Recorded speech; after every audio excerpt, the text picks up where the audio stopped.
Welcome to The Rational Egoist. I'm your host, Michael Leibowitz. Today, we're continuing our discussion of heroes and villains in philosophy with Professor Andrew Bernstein. He is an objectivist philosopher and the author of numerous books, including Heroes, Legends, and Champions, Why Heroism Matters. Dr. Bernstein. I just happen to have a copy right here. All right, there you go. Available from Amazon. Let's do some shameless self-promotion, Michael. He's also the author of a book called, I believe, The Capitalist Manifesto. Yes. Yeah, that's right. We're very pro-capitalism here. All right, Yes, Dr. Bernstein. So we've made it up to the arch villain of philosophy. That's right. I stated it at the outset. This isn't a mystery. Immanuel Kant. So let's get right to us. Tell us right to it. Tell us about Immanuel Kant. Okay. Kant is German. His dates were 1724 to 1804. So he lives right through the heart of the Enlightenment period. Part of his biographical background that's important, I think, is that he was a Puritan. Kant was a member of the Puritan faith, obviously devoutly, a devout Protestant sect. And Kant tells us in the introduction or preface to his major work in philosophy, the Critique of Pure Reason, he tells us that he's found it necessary to limit reason in order to leave room for faith. And he's gave us his motivation right there. Now he also says that reading David Hume, who we ended our discussion with last time, Michael, reading David Hume awoke him from his dogmatic slumbers. And Bertrand Russell much later on said, "There's too bad there wasn't somebody there to administer a tranquilizer and put him back to sleep." I don't agree with Russell about a lot, but I do with you about that. Here. But anyhow, Kant accepts just about everything Hume said in epistemology, certainly in epistemology. That what we get from the external world are sensations, like here now green, or here now cold, or here now dry. And Hume, of course, said that the human mind is lazy, it doesn't want to bother with all these discrete sensations, and so it just assumes that they're of entities. It's a entities and cause. We discussed causation last time, right? Entities and causation are human fictions. They're convenient. They're convenient for us to believe that there's a world composed of solid objects who engage in predictable causal networks, and it enables us to order our experience, and live, a kind of regulated and not haphazard life. So according to Hume, entities, causality, important features of our experience are not hardwired into the object. Unlike Aristotle and the Greeks, who believe that this is part of nature, and the human mind basically conforms to it. Hume had argued that these are not hardwired into the objective world. They're not part of nature. They're subjective human conveniences. Entities and causality are true by custom, like I said, because they're convenient for us. Now Kant, in effect, agrees with what Hume says, but he said these are not just human conventions, entities, causality, and things like that. They're not just human beliefs that we choose to hold and that we could volitionally reject and hold different beliefs. No, Kant says these are hardwired into the human brain. They're hardwired into the human mind. So he calls such concepts as, let's take causation or causality as an example. He calls such concepts categories. That these are fundamental concepts of the human mind that we naturally, inherently, automatically, non-volitionally apply to the incoming sense data to form a world of entities acting and engaging in predictable causal patterns. So this is not part of the objective world. It's applied. features are applied to the objective world by the mind. So they're subjective. It's a hardwired subjectivism in Kant's epistemology. And he himself speaks about what he calls a Copernican revolution in epistemology. Make it analogous to what Copernicus had done in astronomy. That prior to Copernicus, most scientists and most people had believed that the sun revolves around the earth. And yet, the mathematics made it extremely difficult, very convoluted to try and predict the orbits.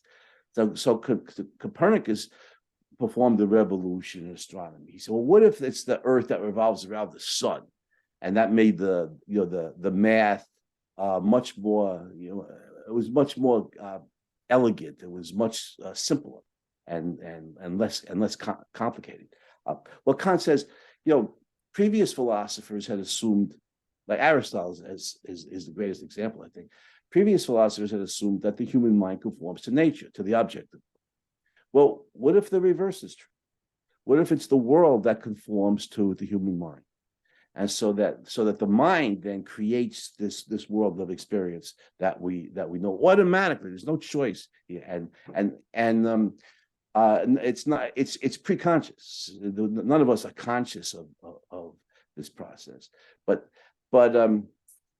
so Kant says the world that we experience is indeed composed of entities engaged in causal patterns. It is understandable by the human mind. Newton's laws apply. Science can understand the world, but it's a subjective world. He calls it the mind created world. He calls it the phenomenal world. The world of phenomena, the world of appearances, the world that we experience. And if you raise the question, well, independent of the mind's application or imposition of these fundamental concepts on the world, what is the world in itself? And I'm looking at the table here. It's an entity, but I've applied my entity category to it. What is the table in and of itself? Well, it's unknowable. We would have to step outside our consciousness, our world creating faculties in order to know it, which is clearly impossible. And so he calls the world the world in itself, as he puts it, or the table in itself, or the car in itself, or the person in itself, or whatever. He calls that the noumenal. I'm not even know all these years of studying philosophy. I don't even know where that comes from. Kant's a great guy for terminology. The noumenal world, but the noumenal world means the objective world, independent of human cognition, and it's unknowable. Okay, so Emmanuel Kant basically says the mind is what William James called, in reference to Kant, a machine shop that takes the I wrote my doctoral dissertation on James. Did you really? Yeah. Okay. I like a lot of things in James. All right. Well, hopefully I'm right. James is very mixed. Otherwise, I get go called ahead. out. No, go ahead. Yeah. So William James says that according to Kant, the human mind is basically a machine shop, that it takes the world of reality and contorts it into all these different experiences that we have. So to Kant, cause and effect don't really exist. They're just imposed on our experience. Space and time don't even exist, but they're imposed on our experience by the categories in our mind. What I'm wondering is, how does Kant come to know this, or how does Kant claim to know this? Because it seems to me that Kant is claiming knowledge of how the human mind actually functions, independent of our experience of it. How does he square that circle? Michael, that's a very good question. I do, and I'm not an expert on Kant, so you take what I say. I'm a generalist in the history of philosophy. Oh, you're wonderful. Go ahead. You're no nanu. Thank you. Yeah, thank you. But I couldn't even imagine spending the amount of time studying Kant to become a Kant scholar. That would just make my hair stand on it. But I learned German in the process. In my understanding, I don't think Kant can answer that question. I think you have nailed him with that question. You're exactly right. He's claiming that the brain in itself or the mind in itself, either way, functions in this way. And since X in itself is unknowable, how does he know? Well, he can't. And I think Kant's best answer is we hypothesize this. It's a hypothesis. This Copernican revolution is a theory or a hypothesis that explains that best explains the world of experience. In other words, Hume has shown that we can't find entities or causal patterns in the world of nature, in the objective world, and yet this is how we experience it all the time. How so? Well, there must be these organizing features of the human mind. So he's putting this forth as a hypothesis that best explains experience as it is. And, in a way, it's analogous to Plato. How does Plato know the world of forms? There's no way to access. He himself acknowledges there's no way as living beings on this earth to access the higher world.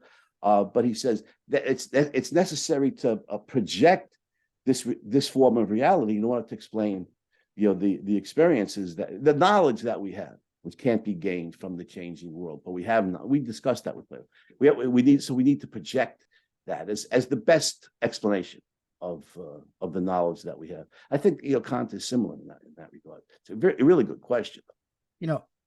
I read the Critique of Pure Reason twice. Oh, really? Yeah. And I was in my cell, and I had read the Critique of Pure Reason. I can't remember, even imagine being incarcerated reading Kant. I mean, it's two horrors. Well, you're a strong man. Yeah, reading Kant might have been worse than being incarcerated. But yeah. I remember staring at my towel. My towel was hanging up drying, and I remember just driving myself stone nuts about this, because I'm saying, okay, but how do I know what this towel is independent of me looking at it? And I just kept going, just batshit crazy in my head. Because there's no way to do it. And it just occurred to me, there's no way to disprove Kant. He just makes this claim. He claims to have this knowledge, and you can't prove him wrong, because I can't separate my experience from the towel. The problem is Kant thinks that that's a bad thing, but in reality, that's how we come to know things, by our senses, by our sight, smell, touch, hearing.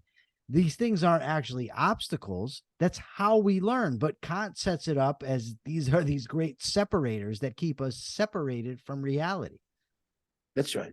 That's right. And the way to refute Kant, we'll get to that in a few episodes later, when we study Ayn Rand, is by completing the Aristotelian project, by showing that Hume is mistaken, and that that we can know the entities and causal patterns in the objective world, and that it's not necessary then to project Kant's basically science fiction claim about these unknowable categories that are at work in the mind. It's an unnecessary projection, and there's no evidence for it. Like you said, there's no observational evidence for it. It's a science fiction, it's a fantasy claim. But anyway, we're getting ahead of ourselves. Right? We'll discuss this when we get to Ayn Rand. Okay, so Kant, if I could paraphrase, what did Jesus say? Sufficient unto the day is the evil thereof. We can stay with Kant for the time being. Okay, so in Kant, he had all this terminology. First of all, anybody that's ever read an English version of a German writing, it's maddening. These sentences go on and on and on forever. But he also has German. Let me jump in for a second, Michael. Sure. German philosopher, yeah. But in literature, Goethe, Schiller, Heine, there's some great writers writing, in German. Nietzsche wrote beautiful, much as I dislike his philosophy. Well, you got a point there. Yeah, Nietzsche wrote some beautiful poetry. Yeah, I'm thinking mostly no problem with the language. Kant the problem and is with the German philosophers. Okay, I'm sorry to disparage the German people. I apologize. Okay, so but Kant, he has these words, right? The manifold of experience, the what do you call them? The pure categories of the intuition, or pure intuition. He had. You send it a cold sweat down my. Yeah, he had. Reminded me of grad school. Synthetic truths and synthetic a priori, all this stuff. What? Do your best. I know it's tough, but what does this mean? Start with say a priori, a posteriori, and synthetic. What do these three terms mean? Again, that's a good question. Before I try to answer your question, Michael, let me preface it with, I've heard that in Germany in our day, German grad students in philosophy, whose mother tongue is German, often prefer to read Kant and Hegel in English translation rather than in the original German. That's what I've heard. Oh my Lord! Because the English translators trying to retain the meaning will nevertheless cut down those page-long sentences that Kant and Hegel write, and compose it in more manageable bits. So I don't know. I can't swear to that. That's true, but if it is, I wouldn't be surprised. But yeah, regarding your question, Kant is a great guy for terminology. The analytic synthetic dichotomy in philosophy originates with Kant. The analytic a priori, the synthetic a posteriori. Is there such a thing as the synthetic a priori? That's the question. What does all this terminology mean?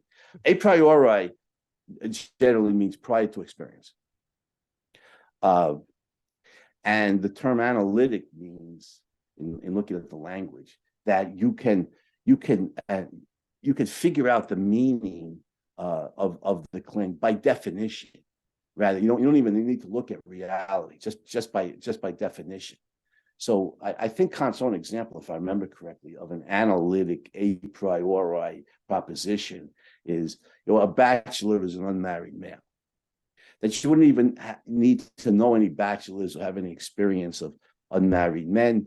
You would simply need to know the definition of the term bachelor.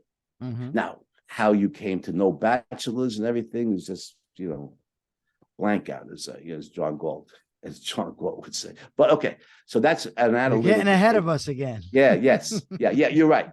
You're right. One of my professors in grad school once said, I think he was talking about Descartes, when we were studying Descartes, and some student was starting to criticize him, and the professor said, let's understand Descartes before we savage him, which was a good point.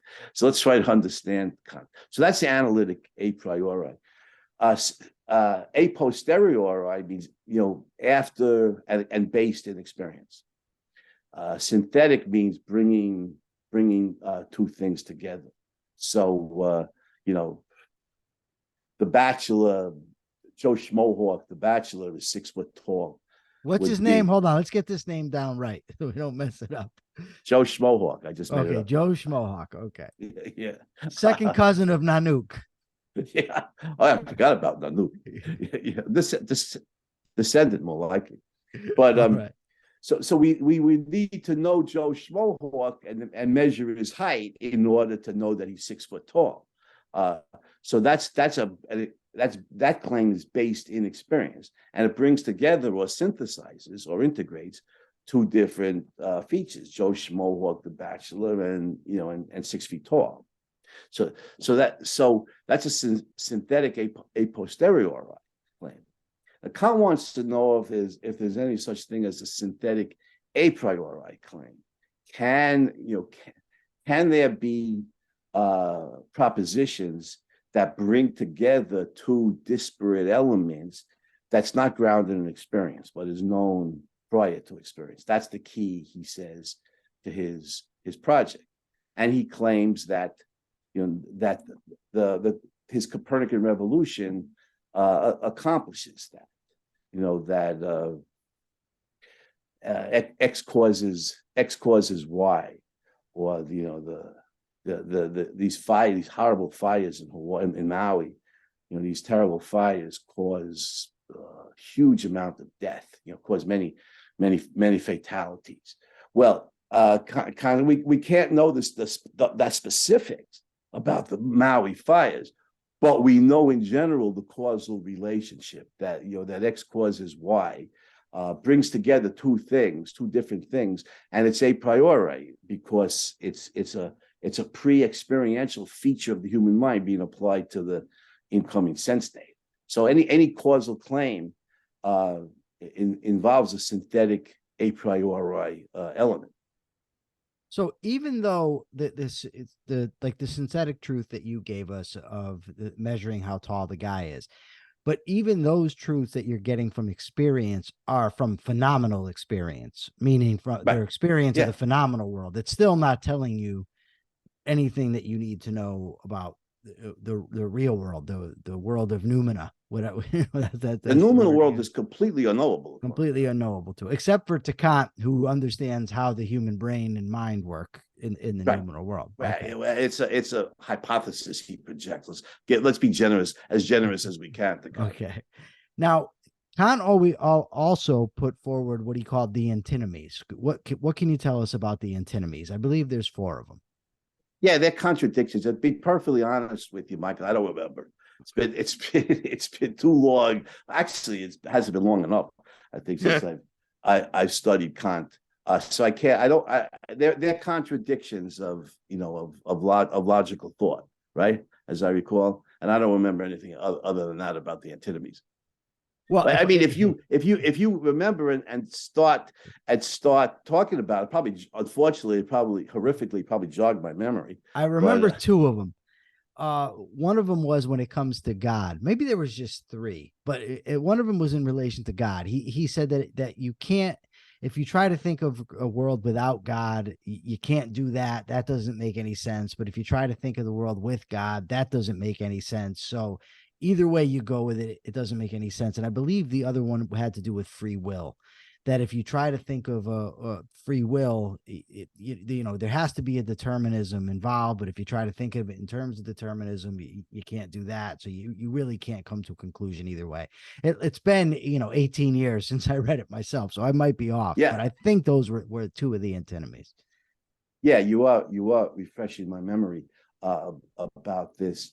The antinomies in the antinomies, Kant claims to show the limitations of human reason. Yeah, You remember what we said at the outset, that he's found it necessary to limit reason in order to leave room for faith, and so on. These that human reason can go a long way in understanding the world concepts.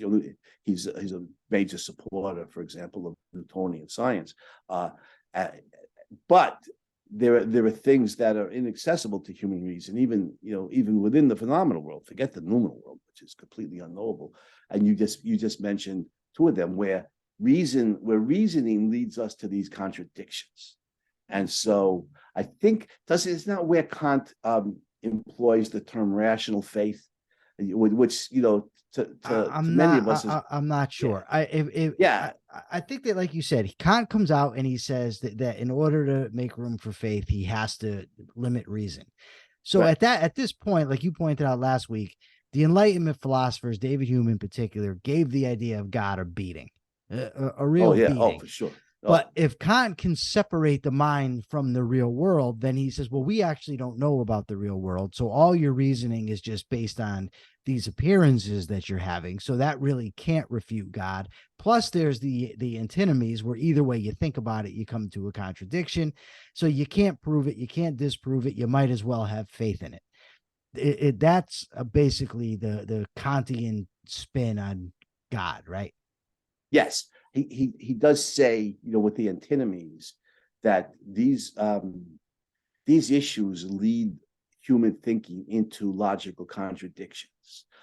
We can't answer this question one way or another, and consequently, since part of that is we can't refute God's existence, we can't refute the existence, the reality of free will. There's what he calls a basis for what he calls rational faith. That is, there is some basis for these faith-based belief that reason can't refute that, and so it leaves room for faith, and it's a very given his goals and his purposes, that's a very nice job of demolition regarding showing the limitations of reason. Well, what if I were to say we can't know the noumenal world, so I can't really know about it, and it seems to me that the Earth requires creation of some sort, and we require creation, but I think it was these alien beings, this alien race that did it, and now I want Kant to disprove that. He can't do that either, right? I mean, we could literally, there's no end to the absurdities that we could come up with. If we're going to deny the power of reason to know reality, I can postulate anything I want as the reason we're here or anything else. Is that far-fetched? No, I think if we're talking, let me play devil's advocate here, Okay. or Kant's advocate. If we're talking about creation theory, similar to the monotheistic religions, then the aliens would already have been created. Something had to create them too. Maybe some other aliens. Yeah, yeah. Well, there's the major problem with creation ex nihilo. That if we need to project a God, create a God to explain the existence of the natural world, is God himself exempt from that principle? Do we need to project, call it, another creator, call it creator prime, to create God? And then we're in that infinite regress that Thomas Aquinas, pointed out brilliantly, can't exist. So, the logical problems with religion are manifest, and they're unanswerable. Kant knows this, and he's trying to sabotage reason, at least to the point where we can have rational faith, that there's some basis to believe in a creator God, because reason can't disprove it. Right. So, in spite of making way for religion, which is his goal, he doesn't rely on religious ethics. He develops his own ethical system. So what can you tell us about that? I believe it's the categorical imperative, and Kant is a deontologist when it comes to ethics, but what does that stuff mean? Yeah. Before we get to ethics, let me point something out about his epistemology. Sure. That Kant's epistemology is the culmination of two historic trends, one from the Sophists and one from Descartes.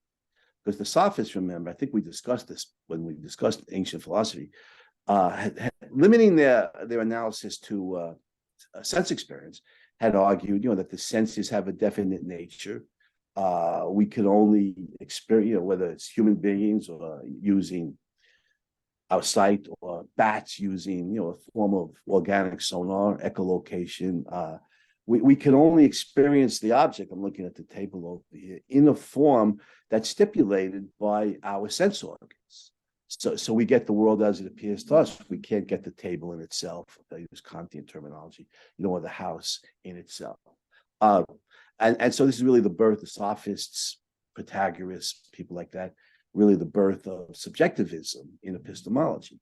Now, Kant takes that, the Sophist analysis of sense experience, and he develops it, he codifies it into a full-blown epistemological theory. It's not just the senses, but the mind itself that impose order, as he would say, or structure, on the incoming sense state. So in that way, Kant is culminating the trend started 2,000 years earlier with the Sophists, but also Descartes.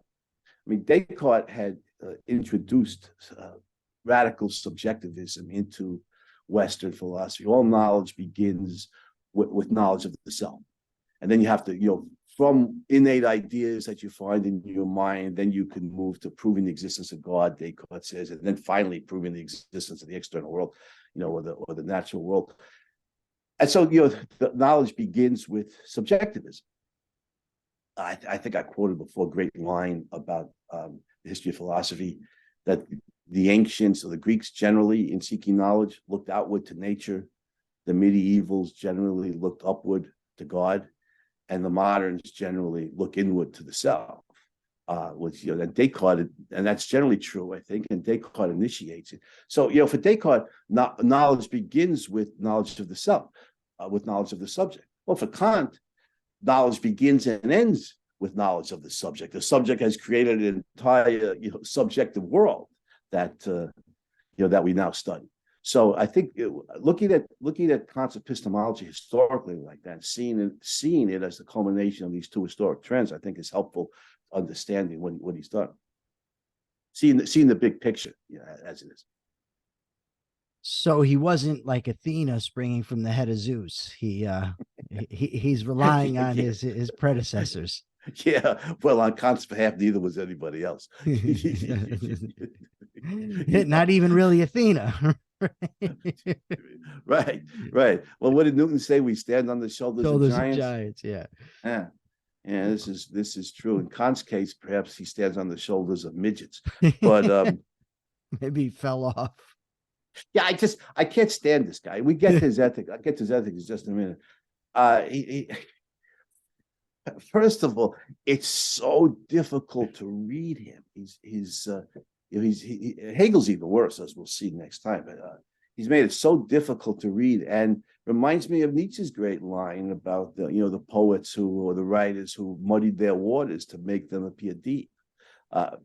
So he's enormously difficult to read. And then his theory, he's just flat out mistaken. And as Ayn Rand points out, leads to terribly destructive consequences, which he may well have in some way foreseen. I don't know. Actually, I shouldn't have said that's complete psychology, but that definitely logically leads to horrific consequences. Okay, we're going to get to his influence in a minute, but we got to tell us about it. Tell us about his ethics first. His ethics. Well, let's not forget he's a Puritan. And you remember that I know they don't teach much American history anymore, but the Puritans had some, they founded the Massachusetts Bay Colony, and they were Calvinists and strict sin bashers. Our emotions will lead us into temptation. We have to impose a strict moral code to repress our desires, and so on and so forth. It was all about, big part of the puritanical ethic is renouncing the flesh, right, and living this ascetic, godly life. Well, Kant secularizes this. The central concept of the Kantian ethics is duty. D-U-T-Y, meaning unchosen moral obligations. He's often known as the duty man in the history of moral philosophy. Yeah, when I said that, when my daughter was 12 and I went into her Montessori school, the class, and gave some lessons in philosophy, the kids started to Twitter the duty man, but they were, I said, oh, D-U-T-Y, but so in ethics, Kant is very similar to what he is in epistemology, and his argument in ethics parallels his relationship to Hume as it does in epistemology. Hume had said, again, with Kant, you always start with Hume if you really want to understand him, because Hume had said, you can't get an ought from an is. You can't base value judgments on facts. If you look out at the world, we're looking at the objective world, we discussed that last time. You can't get you can't show any positive relationship between values and facts. And Kant, again, accepts that. But that's okay, because the human mind also has a morality filter. It's a morality category. And we impose on our personal desires, it's the voice of reason, Kant says, speaking to ourselves, giving commandments to ourselves. Our mind inherently imposes on our personal desires morality category, a thou shalt not, if you will, a duty, a duty bound category. Commands, right? Basically, the noumenal self is issuing commands. Yes, for what we're supposed to do. Right, and they're always self-denying. They're never self-fulfilling or self-gratifying. So for example, what are some of the examples I'll use in college classes? Somebody wants to steal money from his employer, has that desire, or somebody wants to cheat on his husband or her husband or his wife or whatever. And the categorical imperative, as Kant puts it, I think colloquially, let's put it this way, I think the simplest way to do it is to say, many people believe that human beings have a conscience. And I think, this is a good way to look at Kant's categorical imperative, this moral commandment that proceeds from the inherent structure of our mind, that it's like a conscience. So that if I cheat on my wife, or a woman cheats on her husband, or I steal the money from my boss, my conscience, which is according to him, is an inherent intrinsic feature of the human mind. We all have it. Now that's debatable. Some people seem not to have a conscience, but according to Kant, we all have it. We don't necessarily follow it, but there's always that thou shalt not there, that sense of moral wrongdoing if I flout its commandments. And so human life becomes this constant struggle between, I want it, but thou shalt not, but I want it, but but thou shalt not. It's similar to St. Paul, in the Bible, except Kant doesn't couch it in religious terms. He's an 18th century philosopher, after all, and he substitutes the mind's rational nature for God, imposing these moral commandments on our impulse-driven nature. If we put it in religious terms, God is applying moral commandments to our sinful desires that lead us into temptation. Right. But Kant doesn't couch it in religious terms. He couches it in as the duty man, right? As the duty man, right? He says that if you commit an action and you do it because it's going to benefit you, or you're motivated because you want to help somebody just because you want to be nice, that wouldn't be ethical. It has to be done out of duty with no regard for consequences, right? It's got to be like, white knuckle. I'm going to do this because it's my duty to do it. Exactly. For him, that's the essence of morality, right? Exactly right. That our moral duties generally oppose our selfish desires, and we have to act not only out of duty, but he says we have to act from duty. That is, it must be the only motive that Kant accepts as morally appropriate is what would be a good example. I'm on my way to work, and some poor guy is I might be late for work, and it may cost me at my job, but some poor guy needs my help. He's been hit by a car or something, and his car has broken down. His old elderly guy needs my help, and it's my obligation. And I don't want to do it. I'm in a hurry, and it's important. I got to get to work on time. I don't want to do it, but I'm morally obligated to do it.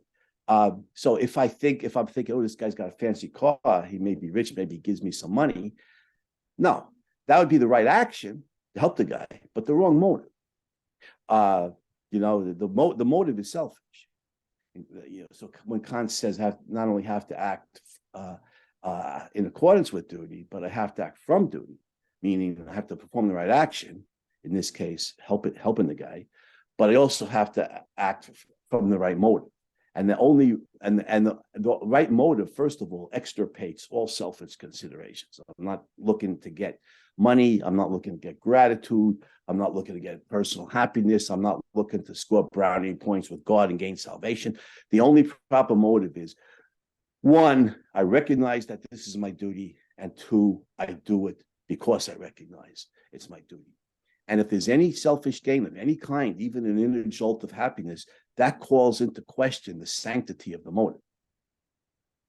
Okay, the last part of his ethics I want to get at is. Let me make one last point. Okay, Michael. Sure. So the problem, as a number of critics have pointed out, is what about a benevolent person of goodwill who likes helping other people? And this may be my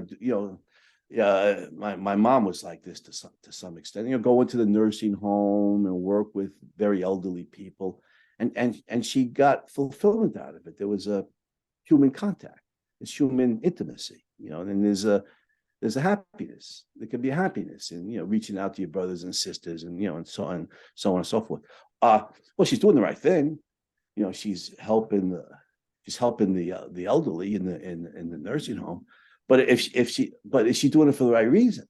And if she's doing it, if the reason is, well, it gives her happiness to, have these she makes friends, have these intimate human connections, but thank you for playing.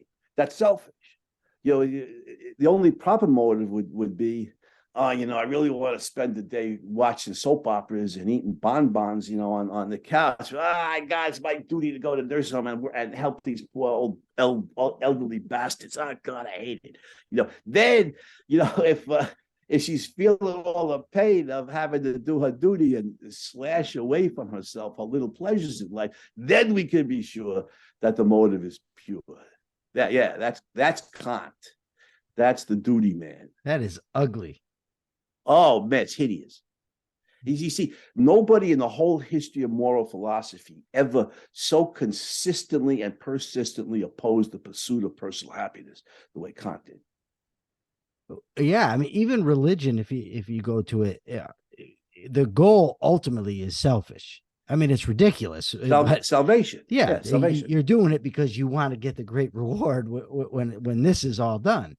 But in Kant, you don't have any of that. It's all just you can't even be looking to gain salvation. That's selfish.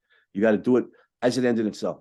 Virtue is its own reward. You're not looking for any personal gain, not even in a higher world. You're right. Christianity, and in the Fountainhead, Ayn Rand shows this brilliantly. Ellsworth Toohey, arguing with his fellow students at Harvard, showing them that Christianity was selfish, because ultimately, like you said, we're trying to placate the big man upstairs, gain points with him, and win the big raffle, at the time of death. And gain salvation. Gain salvation and avoid burning in the big barbecue downstairs for all eternity. It's selfish, and Marxist, and Ayn Rand's right. Marxist philosophers have said exactly what Ellsworth Toohey says in the Fountainhead, that Christianity is selfish for that reason. Kant's not having any form of selfishness, despite his own Puritanism. Not even looking for salvation. You do it because it's your duty, and you recognize it's your duty, and that's it. And if it makes you miserable, that's all the more proof that the motive was pure. Okay, so now what makes it categorical is it's this universal, I don't know, a universalizability or whatever. I'm not saying, I don't maybe saying it wrong, but the fact that it's got to be universal. What's that part of his theory? Yeah, well, the categorical imperative, Kant gives a whole bunch of different definitions of what the categorical imperative is. We should define it as best we can. And it's hard in class these days, Michael, because I say you guys learned in fourth grade grammar what an imperative statement is, right? They look at me, and I said, well, do they not teach grammar in the fourth grade anymore? And one of the kids said to me once, well, I learned a little bit in the eighth grade. And I said, well, better late than never. But anyhow, an imperative is a command, right? Yeah. It's like, shut the door. It's a imperative sentence or imperative statement is a command. So we're discussing ethics. So these are moral commandments. Categorical, I think the best of Kant's definitions on the universalizability factor is one of the definitions. Oh, you got it out the first time. Yeah, I've taught this, although not for a number of years. But I think his most effective definition of categorical is that it's a categorical imperative is a moral commandment that's performed as it ends in itself, not as a means to some further end. So, and he contrasts himself nicely with Aristotle. And he said, I think he's right in the contrast. Well, I agree with Aristotle. But, Aristotle's ethics is filled with what he calls hypothetical imperatives. Hypothetical if-then statements. If I live a morally upright life, then I have a chance to achieve eudaimonia, fulfillment, a flourishing life. In the absence of leading a morally upright life, I can't. That's Aristotle. It's a hypothetical. If X, then Y. But for Kant, we're not looking to gain eudaimonia, flourishing life. We're not looking to gain anything. Ethics is an ends in itself. So I perform these good deeds or these proper actions as it ends in itself. That's what makes it, a moral commandment, a categorical imperative. I'm not looking for any personal gain. I'm simply doing the right thing, period. And so Kant's ethics, he's right. Kant's ethics is filled with categorical imperatives, commandments to perform. The content of Kant's ethics is very traditional Judeo-Christian. There's nothing original here. I help people in need. I remain honest. I don't cheat or lie or steal. It's very traditional. What's different here is the emphasis that Kant places on the motive. Like you said before, it's not the consequences that matter, it's the motive. The purity of the motive. It has to be self-denying. It has to be self-sacrificing. It has to be against my own personal desires. And this goes way beyond Christianity. I mean, and a lot of people who are religious, say, if you reach out to your brothers and sisters and help your fellow man, it'll make you, your life will be richer, your soul will be richer, and you'll be happier, and that's good. That's not Kant. That's often traditional Christianity. That's not Kant. No, if it makes you happy, that shows the motive. That motive is not pure. So the categorical imperative is the moral commandment that's obeyed. That's an end in itself. You got to do this deed because it's your duty, and you do it. You recognize it's your duty, and nothing else. There's no hypothetical imperative here. It's not a means to some further end. Okay, and he also says, right, that you should govern yourself in such a way as you would have if it was to be universal law that everybody was to govern themselves. That's how you should govern yourself, right? That in a way that everybody could behave that way. Right. That's Kant's version. It's often been pointed out. It's Kant's version of the golden rule. Do unto others as you would have them do unto you. He would just have everybody be miserable, I guess. Yeah, that's the not just bad news. That's the horrific news. So I think Kant's example on the universalizability point was, if I'm alive, can that be universalized? And he says no. If everybody's lying, then there's no way to trust anybody. There's no way to have any kind of truth, get at the truth in any kind of social interactions. But if I tell the truth, and universalize that, project that outwards to humanity, believe that all human beings are telling the truth, then we can have trust, then we can have, intimate relations, we can have friends, we can have romantic relations, and so on and so forth. So the maxim must be universalizable, Kant says, without contradiction. Right, that's, yeah. All right, so what has Kant's influence been? What influence has he had on our culture, on our philosophy, our ethics? Well, it's enormous, and I think